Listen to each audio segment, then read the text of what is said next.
ಮಂಡ್ಯದ ಅಪ್ಡೇಟ್ ಲಭ್ಯವಾಗ್ತಾ ಇದೆ. ಮಂಡ್ಯ ಲೋಕಸಭಾ ಕ್ಷೇತ್ರದಲ್ಲಿ ಎಚ್.ಡಿ. ಕುಮಾರಸ್ವಾಮಿ ಮುನ್ನಡೆಯನ್ನ ಕಾಯ್ದುಕೊಂಡಿದ್ದಾರೆ.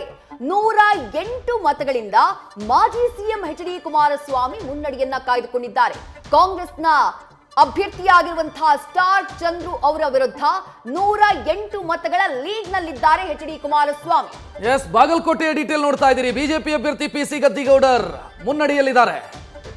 ಬಾಗಲಕೋಟೆಯಲ್ಲಿ ಭಾರೀ ಮತಗಳಿಂದ ಬಿಜೆಪಿ ಮುನ್ನಡೆಯನ್ನ ಸಾಧಿಸಿದೆ. ಆರಂಭದಲ್ಲಿ ಸಂಯುಕ್ತ ಪಾಟೀಲ್ ಅವರಿಗೆ ಟಿಕೆಟ್ ಕೊಡೋ ವಿಚಾರದಲ್ಲಿ ಕಾಂಗ್ರೆಸ್ನಲ್ಲಿ ದೊಡ್ಡ ಮಟ್ಟದಲ್ಲಿ ಸಿಟ್ಟಿತ್ತು, ಆಕ್ರೋಶ ಇತ್ತು. ಸದ್ಯ ಅದರ ಆರಂಭದ ಲಕ್ಷಣ ಗೋಚರಿಸ್ತಾ ಇದೆ. ಇಲ್ಲಿ ಪಿ.ಸಿ. ಗದ್ದಿಗೌಡರ್ ಮತ್ತೊಮ್ಮೆ ಗೆಲುವಿನ ಕಡೆಗೆ ಆ ಸ್ಟೆಪ್ ಸ್ಟಾರ್ಟ್ ಆಗಿದೆ. ಅವರದು ಆರಂಭ ಆಗ್ತಾ ಇದೆ. ಸ್ಟೆಪ್ ಇಡೋದಕ್ಕೆ ಶುರು ಮಾಡಿದ್ದಾರೆ. ಪಿ.ಸಿ. ಗದ್ದಿಗೌಡರ್ ನಿರಂತರವಾಗಿ ಬಾಗಲಕೋಟೆಯನ್ನ ಗೆದ್ದುಕೊಂಡು ಬಂದಂತ ಎಂಪಿ.